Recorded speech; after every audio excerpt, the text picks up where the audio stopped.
Hello, I want you to consider a question. What if the loss of desire you might be feeling has very little to do with your age, your testosterone levels, or even your relationship? What if the real culprit is a silent process that has been happening in your brain, a kind of graying out of your internal world, caused by the very rhythm of modern life? Most men believe that to get their libido back, they need to force it. They need a pill, a supplement, a technique to spark the engine. But today, I'm going to tell you that the path to reclaiming your natural, spontaneous desire isn't about adding more pressure. It's about taking it away. It's not about forcing a spark. It's about creating the right internal conditions for the fire to light itself. My name is Dr. Emily Carter. For over 25 years, as a board-certified urologist and a specialist in men's vascular and hormonal health, I've seen thousands of men who come to my office feeling frustrated and disconnected. They describe their loss of libido not as a simple mechanical failure, but as a loss of a fundamental part of who they are. They miss the feeling of wanting, the easy spark of connection, the confidence that comes from feeling fully alive. What I've learned is that libido is not a muscle you can flex. It's a signal. And that signal can get scrambled by three major forces: a hormonal imbalance, a neurological desensitization, and a psychological pressure loop. Today, we are going to unscramble that signal. I will reveal a three-step approach that addresses the hormonal static, the brain fog, and the anxiety alarm that are keeping you from feeling like yourself. Stick with me, because the third point contains a simple mental switch that can change everything, not just in the bedroom, but in how you experience your entire life. Let's begin with the very foundation of male vitality, your hormonal landscape.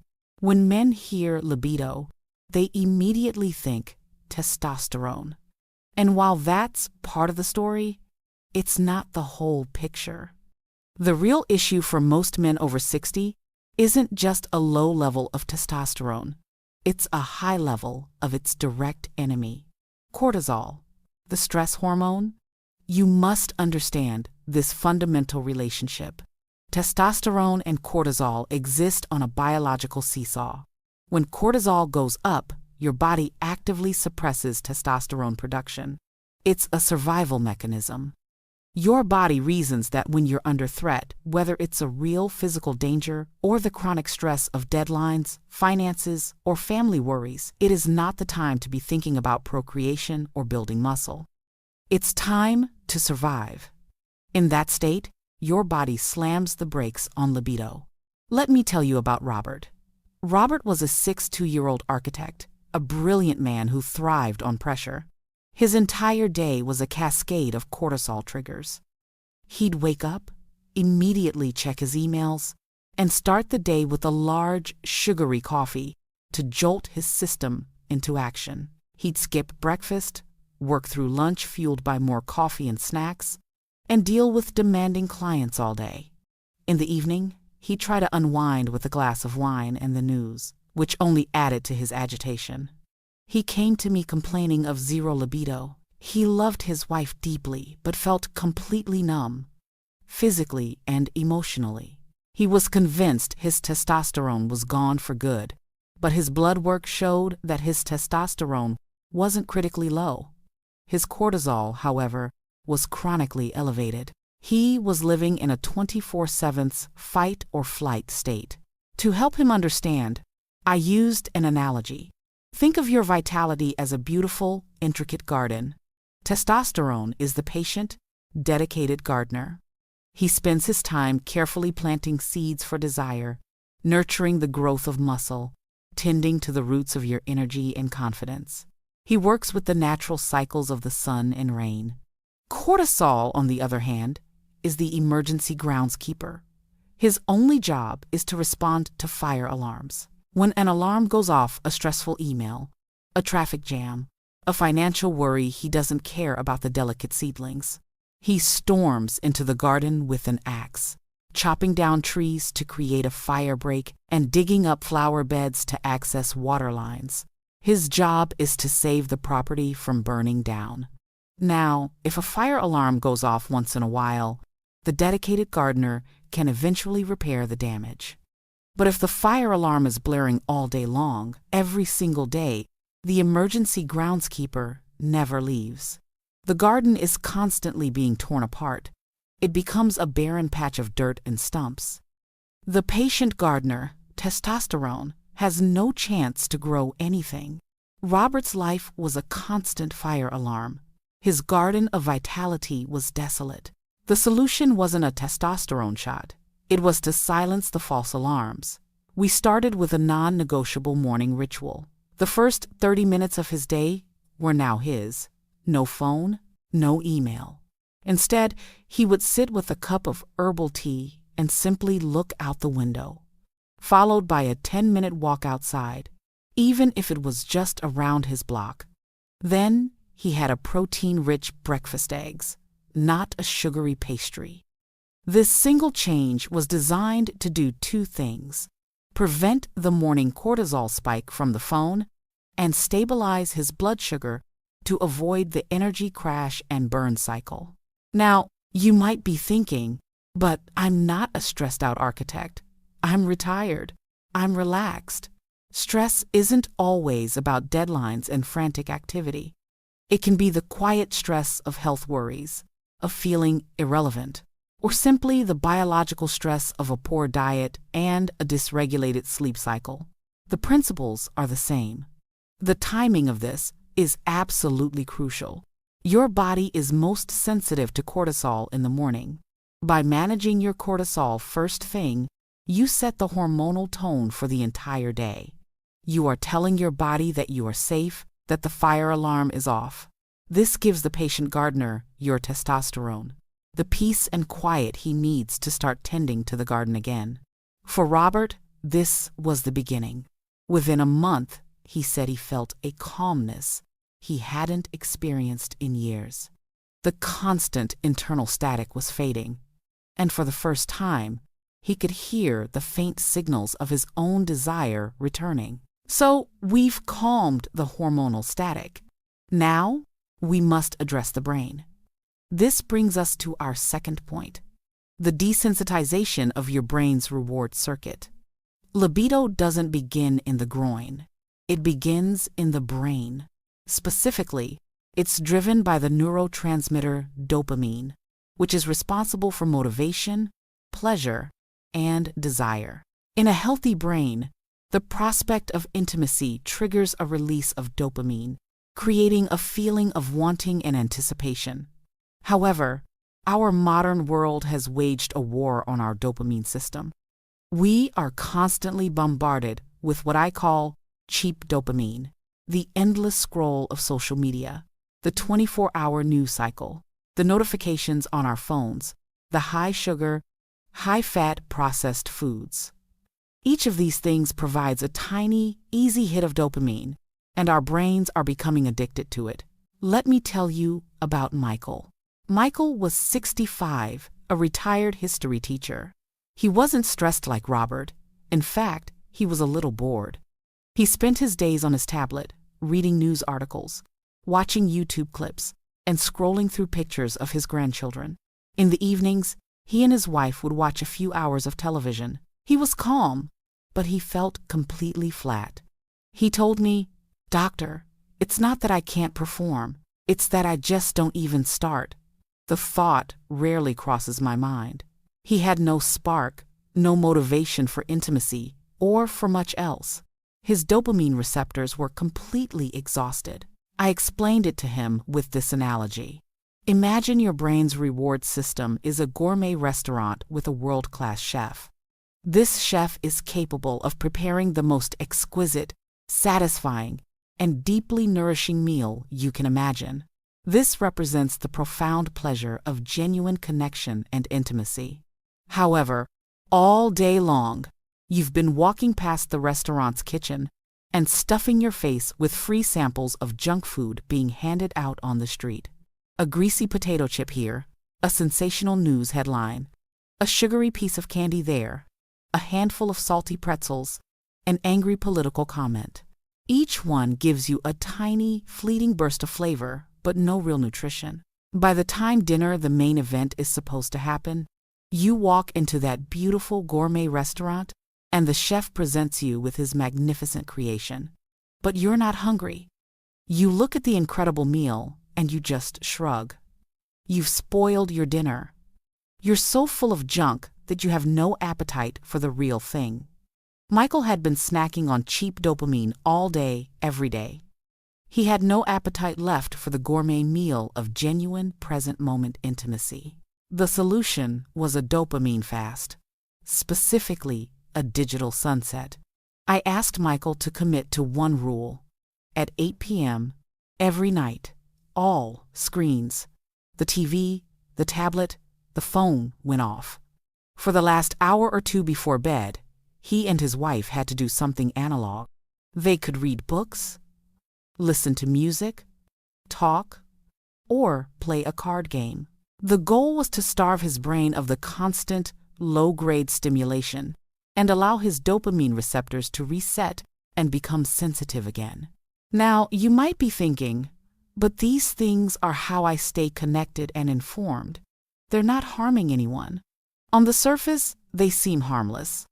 But neurologically, they are rewiring your brain to prefer novelty and distraction over deep focus and presence. Intimacy requires presence. It requires the ability to be in the moment with one person without the itch of distraction. The timing of the digital sunset is critical. The evening hours are when our brains are supposed to be winding down, shifting from the active, problem-solving state to a more relaxed, receptive state. This is the state required for connection and desire. By eliminating screens before bed, you are creating a quiet space for your brain's natural appetite for connection to reemerge. You are clearing your palate of all the junk food so you can once again taste and desire the gourmet meal. For Michael, it was awkward at first, but after 2 weeks, he told me something remarkable. He said, "I started noticing my wife again. I mean, really noticing her. Not as a person sitting next to me on the couch, but as the woman I love." We started talking more, and one evening, the spark was just there. It wasn't forced, it just showed up. We have now addressed the hormonal static and the neurological fog. But for many men, there is a third, and perhaps most powerful barrier: the psychological trap of performance anxiety. This is the vicious cycle where a single instance of difficulty can spiral into a chronic state of fear, which in turn becomes the very cause of the problem. It's a cruel irony. The fear of failing becomes a self-fulfilling prophecy. This process is governed by your autonomic nervous system, which has 2 main branches. The rest and digest system, parasympathetic, is the state of calm, relaxation, and safety. This is the only state in which arousal and erection can occur. The fight or flight system, sympathetic, is your emergency response. It's the state of threat, fear, and anxiety. When this system is active, your body diverts all resources, including blood flow, to your vital organs and large muscles to prepare you to escape danger. It actively shuts down all non-essential functions, and from a survival standpoint, an erection is profoundly non-essential. This was David's story. David was 68 and in a loving, long-term marriage. A few times, he had trouble maintaining an erection, likely due to fatigue or a little too much wine. But his mind latched onto these moments. Intimacy was no longer a place of pleasure and connection. It became a test, a performance review. As soon as a moment of intimacy began, a voice in his head would start asking, "Is it working? Will it work this time? What if it doesn't?" This questioning immediately triggered his fight or flight response. His heart would beat faster, his palms would get sweaty, and blood would be diverted away from his pelvis. He was trying to feel desire while his brain was screaming, "Danger!" To explain the impossibility of this, I used this analogy. Imagine you are in a magnificent concert hall, and a world-renowned orchestra is about to play the most beautiful, moving symphony ever written. This symphony represents arousal, desire, and connection. Your body is the orchestra. It knows the music perfectly and is ready to play. You settle into your velvet seat, the lights dim, and the conductor raises his baton. But just as the first note is about to be played, a piercing, high-pitched smoke alarm starts blaring in the hall. It's loud, insistent, and impossible to ignore. Now, what is your first and only instinct? Is it to lean in and appreciate the subtle harmonies of the violins? Of course not. Your only instinct is to panic, to look for the exit, to get out. The music is completely irrelevant. The smoke alarm, that blaring signal of danger, is the only thing your brain can process. Performance anxiety is that smoke alarm. It doesn't matter how much you love your partner or how ready your body is to play the beautiful music of arousal. If that alarm of fear and self-judgment is screaming in your head, your nervous system will always choose escape. It will shut down the concert every single time. The solution was not to try harder to make it work. The solution was to learn how to turn off the smoke alarm. I taught David a simple 2-minute mindfulness technique to do before being intimate, or any time he felt the anxiety rising. It involved sitting quietly, closing his eyes, and focusing only on the physical sensation of his breath entering and leaving his body. When the testing thoughts came up, he was instructed not to fight them, but to simply acknowledge them and gently guide his focus back to his breath. The goal wasn't to achieve an erection. The goal was simply to stay with his breath. This is a powerful technique for shifting the nervous system from fight or flight back to rest and digest. You might be thinking, how can just breathing possibly solve the problem? It's because you are directly addressing the root cause. You are manually turning off the alarm. The nervous system cannot be in a state of high alert and a state of deep calm at the same time. By choosing to focus on the calm, rhythmic sensation of your breath, you are sending a powerful signal to your brain. There is no smoke, there is no fire. We are safe. The timing of this is key. It's a preparatory act. It's what you do before the concert begins to ensure the alarm system is off. For David, this reframed everything. His goal was no longer to perform. His new goal was simply to breathe and feel. It took the pressure off completely.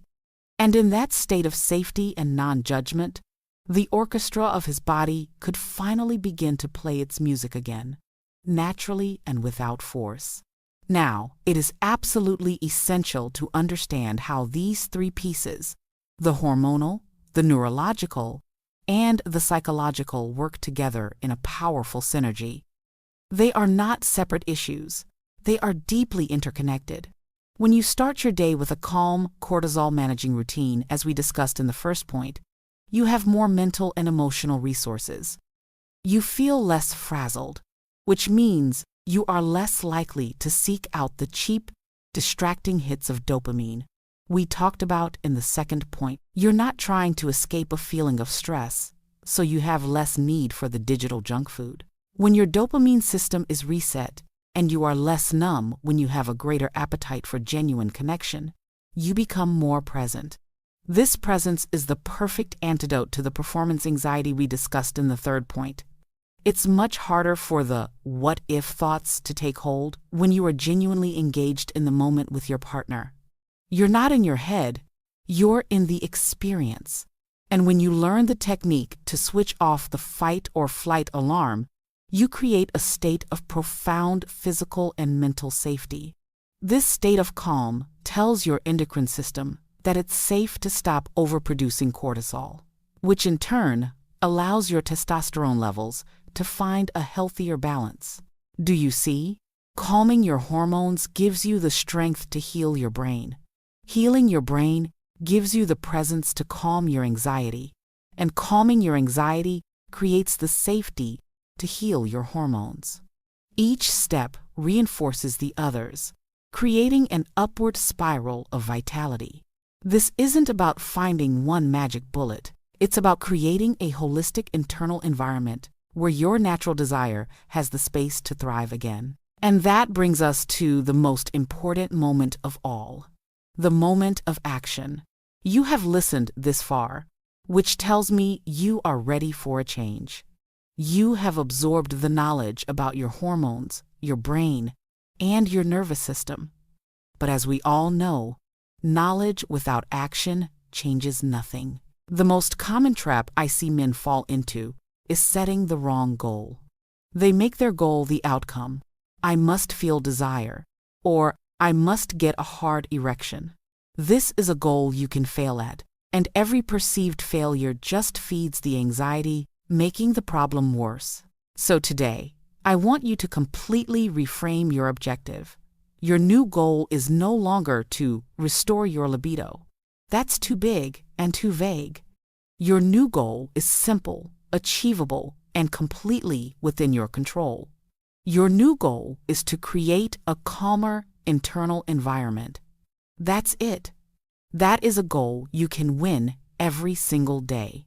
You win that goal when you choose not to look at your phone for the first 30 minutes of the morning. You win that goal when you turn off the TV an hour before bed. You win that goal when you take 2 minutes to just focus on your breath. So here is my challenge to you. Not a demand, a challenge. For the next 7 days, I want you to pick just one of the 3 strategies we discussed. Just one. Perhaps it's the morning cortisol routine. For 1 week, just commit to that one small practice. Don't judge the results. Don't check in to see if your libido is fixed. That's the old way of thinking. Simply do the process. Focus only on winning your new goal. To create a calmer internal environment for just a few minutes each day. The outcome will take care of itself when the conditions are right. You cannot force a flower to bloom by prying its petals open. You can only give it the right soil, water, and sunlight, and then allow it to bloom in its own time. Your body wants to feel whole. Your mind wants to feel connected. Your natural vitality has not abandoned you. It has simply been drowned out by the noise of modern life. It's time to turn down the volume. If this message resonated with you today, please click that like button. It's a small act that tells the algorithm that this information is valuable and helps it reach other men who need to hear it. And I encourage you to share your thoughts in the comments below. What was your single biggest takeaway? Your insight might be the one thing that helps another man on his journey. And finally, if you want to continue learning how to work with your body, not against it, please subscribe to the channel and hit the notification bell. You are not alone in this. Your journey back to yourself begins not with a grand gesture, but with a single quiet choice. You have the power to make that choice right now.